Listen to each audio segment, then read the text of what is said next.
This was gonna be bad, people, because as I've had a ton of friends in my lifetime, I have seen a lot of craziness because I've been to a lot of different schools. This video is called Things You See in Public School. It is so bad, I don't think my eyes are gonna close for this entire hour-long video. Let's do this. My high school may not have been the most trap hood ghetto school in the country, but some of the things that happen within those four walls and her walls can never be said on social media. But here I am on my YouTube channel to pay the bills. So let's get to the good stuff. Look, I never promised to keep my school's dirty business under covers. If Shorty is gonna go around putting those acts on a display, then I might as well put it on a canvas. I am an animator. But anyways, something about doing the nasties in public places was a common thing around my school. Cause just like the students, my school didn't use much protection to stop us from doing whatever we wanted. Students did everything everywhere all at once. I'm talking about the bleachers, the forest, the staircase, anywhere, you name it. You can practically throw a pencil down the hallway and that thing would land between a two-man. And because of how emotionally involved every student was with each other, it led my school to making some tough decisions. My school was pretty regular aside from the excessive amount of people wanting to sleep with each other, and because of that, I saw the most ridiculously raunchy behavior take place in one of the most obscene places in the entire school. That is my high school elevator. And this elevator, for as long as I knew, was broken. I've been on the elevator one time to help a handicapped woman down because she physically couldn't go down the stairs, and that was it. I don't know if it had cameras in it, but if it did, I'm pretty sure they were broken. The fake wood wallpaper was peeling off the wall. It smelled like a public bathroom, and I've only ever seen someone else use it twice in my 3 years of high school. In my college, it was the unisex bathroom on the second floor of every different building.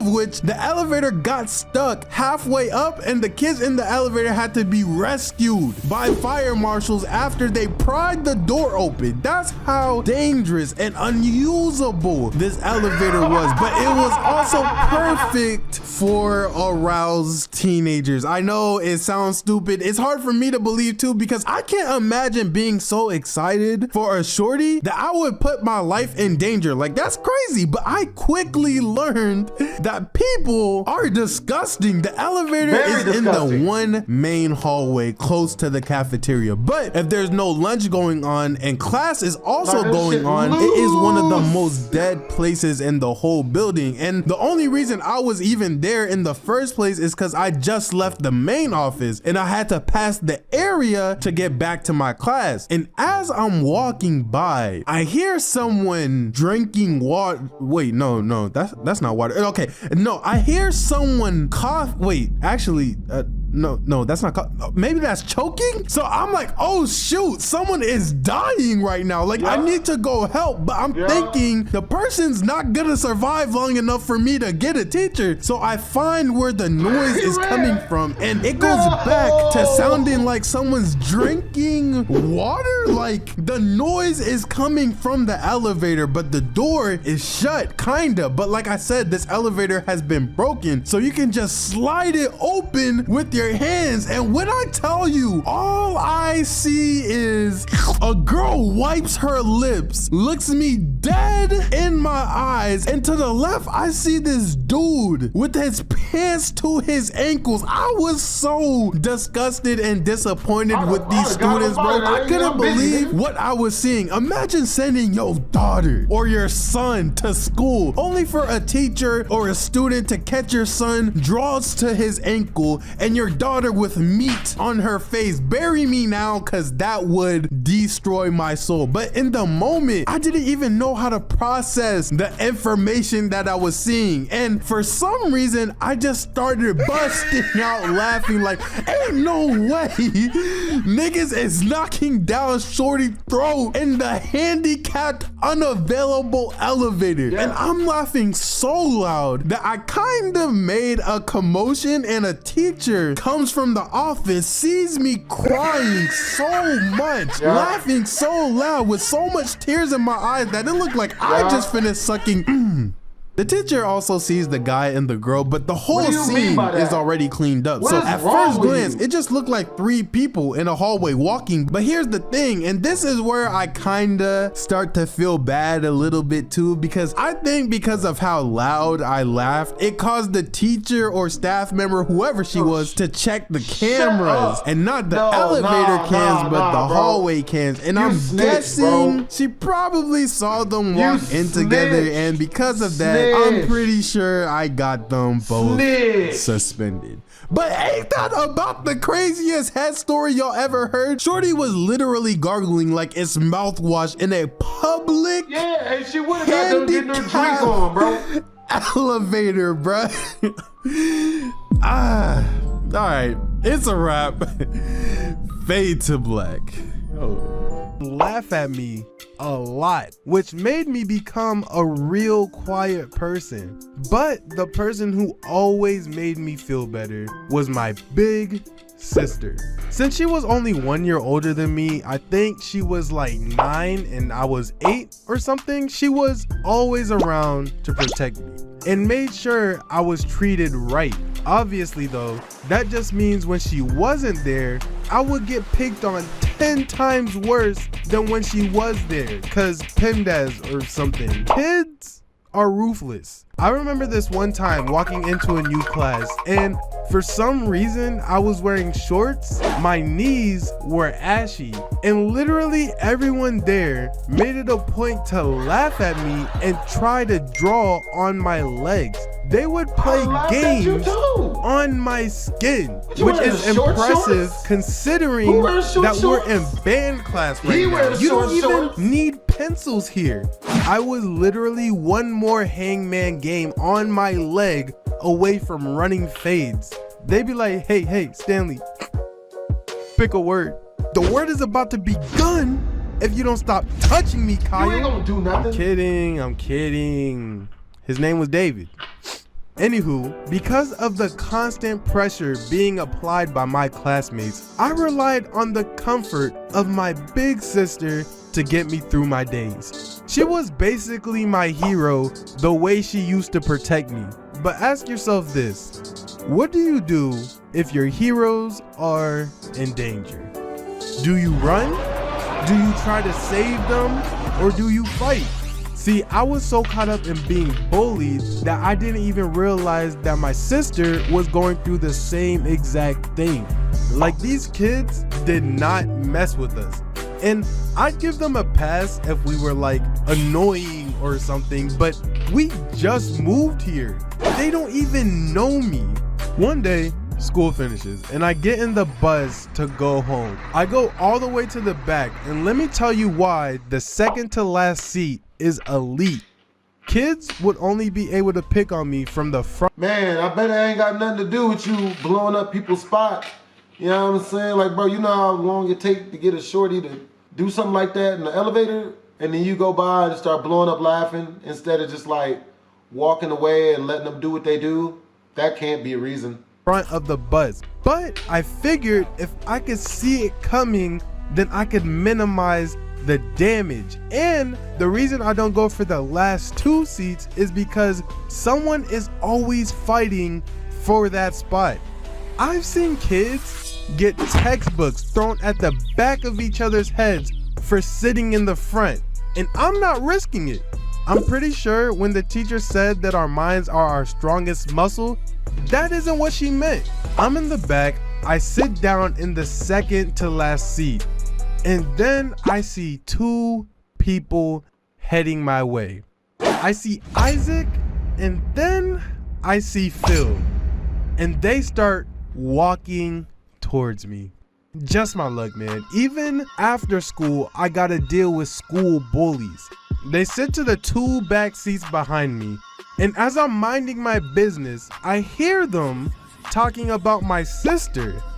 I don't know what they were saying because the rest of the bus was so loud, but I knew they were talking about her. I didn't really hear what they said, but I heard the word prank.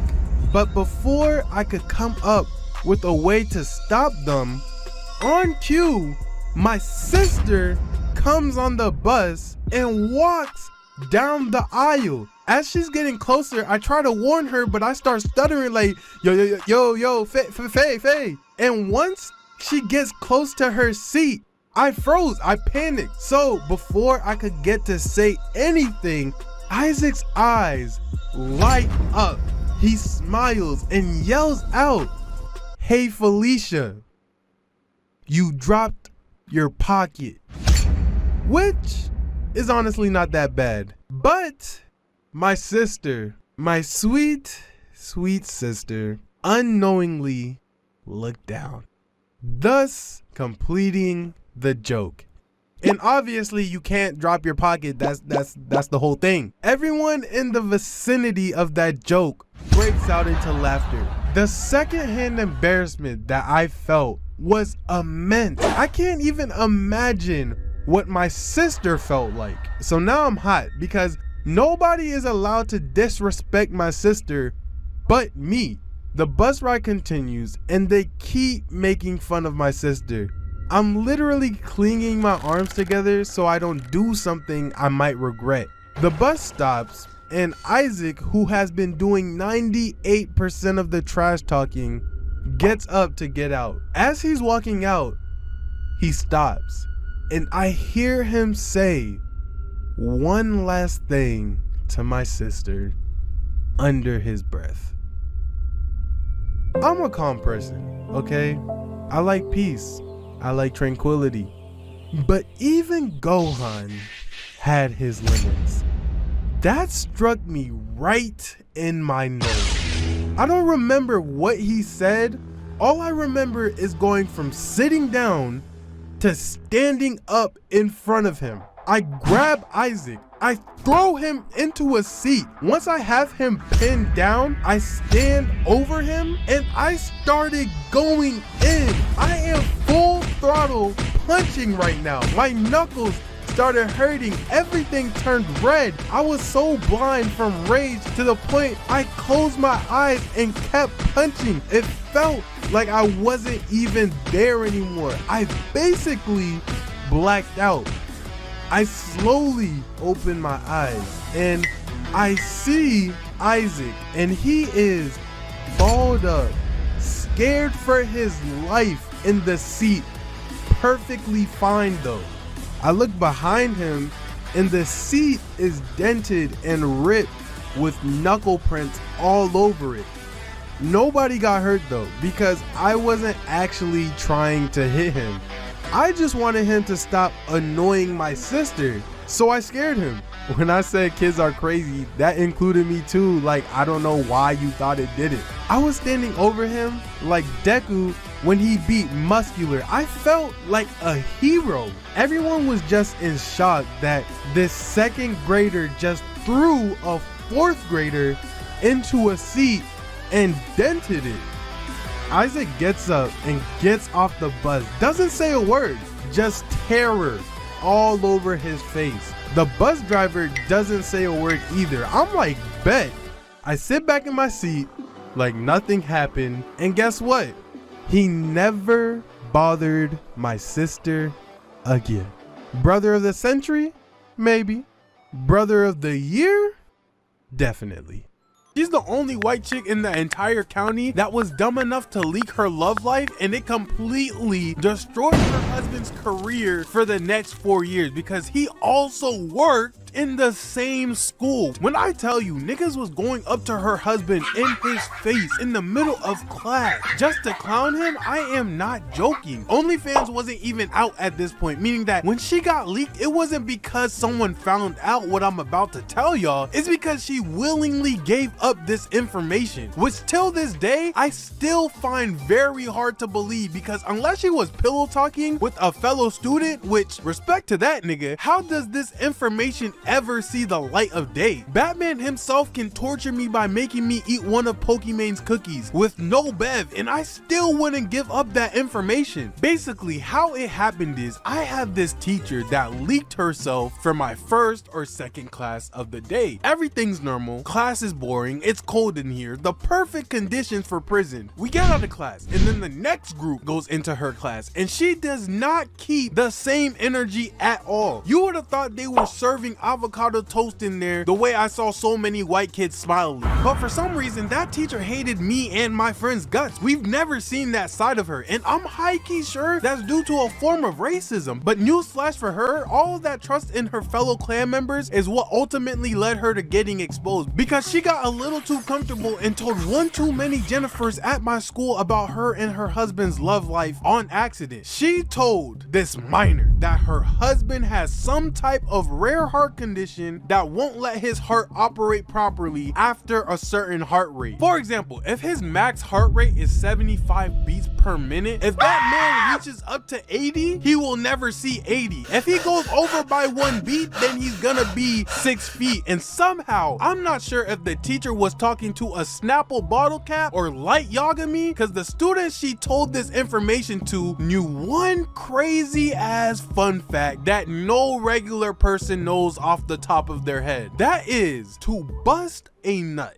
your heart rate needs to reach anywhere between 90 and 130 beats per second. And you know how after a class ends, you have 5 minutes to get from the class you're in to your next class. I kid you guys not. If I'm lying, I'm flying. And gang, I don't have wings. Before I made it to my next class, the whole entire student body, from freshman to senior to that one student that comes to school once a month, knew all about bro's heart attack me. It was people who never even had him or her as a teacher that knew about it. And you would think people would keep it civilized and not say anything crazy, but there was people that I knew personally that got written up by the principal because they asked the teacher that leaked her love life about the last time she got cracked within minutes of this information being out. And to make matters worse, as the days went on, the jokes continued to linger through the school. And God forbid, if her husband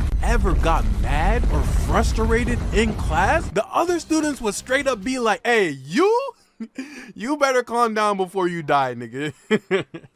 Yeah, unless you want me to crack your wife. Yeah, crack your wife at your funeral. While you in your coffin, I'm gonna have her coffin. Not like you was doing it anyways, I mean.